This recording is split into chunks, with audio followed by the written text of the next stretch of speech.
अस्सलाम वालेकुम दोस्तों, क्या आप ये जानते हैं कि मरकरी का एक दिन ज़मीन के 58 डेज 15 घंटे और 30 दिन के बराबर होता है। जिसका मतलब ये है कि अगर हम मरकरी पर 2 दिन भी रहें तो हमारी ज़मीन पर 4 माह का वक्त गुजर जाएगा। हमें ये सब उस वक्त पता चला जब हमने मरकरी को टेलीस्कोप से ऑब्जर्व किया और इसके साथ ही ये कैलकुलेट किया कि वो अपने एक्सिस पर अपनी एक रोटेशन को कितने वक्त में कंप्लीट करता है। लेकिन अगर हम मरकरी पर खड़े होकर टाइम को देखेंगे तो हमें कुछ खास फर्क नहीं लगेगा, क्योंकि टाइम उतना मूव नहीं करता जितना हम सोचते हैं। यहाँ पर मैं आपको बता दूं, जितना हम फास्ट ट्रैवल करेंगे टाइम हमारे लिए उतनी ही स्लो स्पीड से गुजरेगा। लेकिन क्या आप ये जानते हैं कि ये ग्रेविटी की वजह से भी इफेक्ट होता है। आप ये देख सकते हैं, मरकरी हमारे सोलर सिस्टम में मौजूद सूरज के बहुत ज्यादा करीब है, जहाँ ग्रेविटी सबसे ज्यादा है। लेकिन यहाँ एक सवाल है, आखिर टाइम ग्रेविटी की वजह से किस हद तक इफेक्ट होता है और क्या हम मरकरी पर जाकर जिंदा रह सकते हैं और क्या हम वाकई में टाइम को रोक सकते हैं? ये अमेजिंग इन्फॉर्मेशन आप जानोगे आज की इस वीडियो में। वीडियो शुरू करने से पहले आपसे गुजारिश है कि अगर आपने हमारे चैनल स्पेस वर्ल्ड को सब्सक्राइब नहीं किया तो जल्दी से सब्सक्राइब करने के साथ साथ हमारी वीडियोस को लाइक और शेयर जरूर करें। सबसे पहले बात करते हैं कि टाइम आखिर है क्या। मार्क राइटर ने कहा था कि वक्त एक ऐसी क्वांटिटी है जो हर चीज को एक साथ होने से रोकती है, यानी कि हर साल इवेंट्स की डेट डिफरेंट होती है। मिसाल के तौर पर अगर इस वक्त आप ये वीडियो देख रहे हैं तो कल आप इस टाइम पर कुछ और काम कर रहे थे। हम कॉन्स्टेंटली टाइम के जरिए फ्यूचर में 1 सेकंड से मूव कर रहे हैं। ये टाइम में ट्रैवल करने की नॉर्मल स्पीड है जिसे हम जमीन पर रहने वाले तमाम लोग एक्सपीरियंस कर रहे हैं। लेकिन ये स्पीड कॉन्स्टेंट स्पीड नहीं है।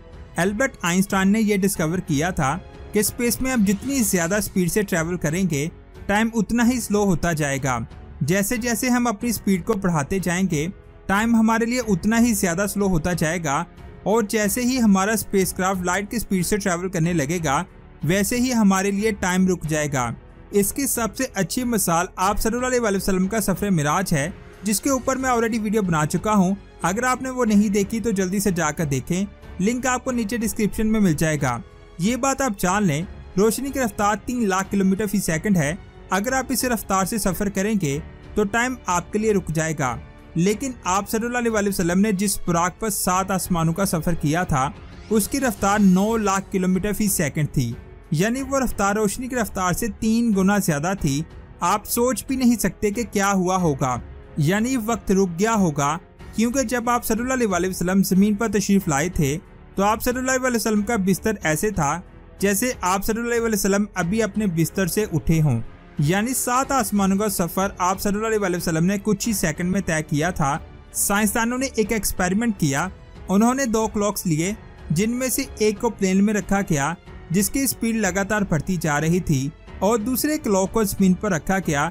जब इन दोनों क्लॉक को कुछ देर के बाद कंपेयर किया गया तो साइंसदानों ने देखा जिस क्लॉक ने ज्यादा स्पीड से ट्रैवल किया था उसने बहुत कम टाइम को रिकॉर्ड किया था, और जो जमीन पर था उसने ज्यादा।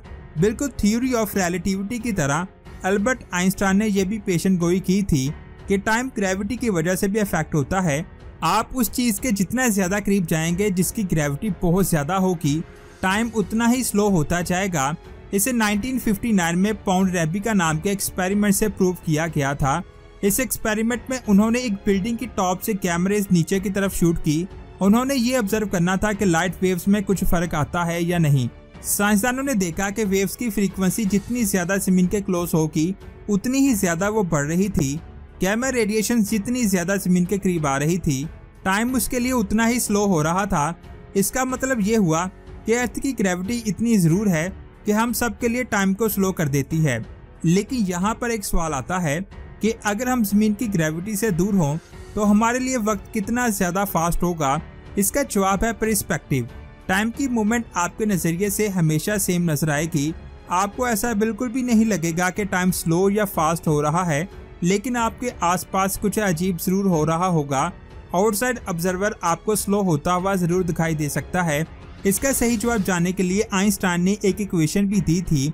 देखने में चाहे ये इक्वेशन बहुत ज्यादा मुश्किल हो, लेकिन इसे समझना इतना ज्यादा मुश्किल नहीं है।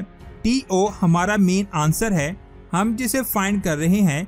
इसका मतलब ये है कि हम जिस सब्जेक्ट में इंटरेस्टेड हैं वहाँ पर कितना ज्यादा टाइम गुजर रहा होगा। इस केस में हम इसे अर्थ कंसीडर करते हैं। TF का मतलब है ऐसी जगह पर कितना टाइम गुजरेगा यहाँ ग्रेविटी का कोई असर ना हो। वैसे तो ऐसी कोई भी जगह कायनात में मौजूद नहीं है, लेकिन ये हमारा हाइपोथेटिकल क्लॉक है। यहाँ पर G ग्रेविटेशनल कांस्टेंट है, जिसके बारे में आपने अपनी बुक्स में पढ़ा होगा, जिसकी वैल्यू आप स्क्रीन पर दे सकते हैं। यहाँ पर M मास है, वो मास जो ग्रेविटी क्रिएट कर रही है। R उस ऑब्जेक्ट के सेंटर से डिस्टेंस को नोट करता है और C स्पीड ऑफ लाइट को कहते हैं। अब हमें ये पता चलेगा कि ज़मीन पर टाइम कितना स्लो गुजरेगा और स्पेस में कितना टाइम गुजरेगा। यहाँ पर ग्रेविटी नहीं है, इसके लिए हमें सिर्फ अर्थ का मास और इसके सेंटर से हम कितना दूर हैं उसकी क्वांटिटी चाहिए, और ये दोनों ही हम जानते हैं। इस फार्मूले को सिंपल बनाने के लिए हम TF की वैल्यू 60 सेकंड लेते हैं। इसका मतलब ऐसी जगह है जहाँ ग्रेविटी बिल्कुल भी नहीं है, वहाँ के 60 सेकंड ज़मीन पर कितना वक्त होगा। इस सारी इन्फॉर्मेशन को इस इक्वेशन में पुट करने के बाद हमें ये आंसर मिलता है, जो आप अपनी स्क्रीन पर दे सकते हैं। यानी कि जब ग्रेविटी की वजह से किसी जगह पर 60 सेकंड गुजारे जाते हैं तो हमारी ज़मीन पर 59.999999996 सेकंड गुजरे होते हैं।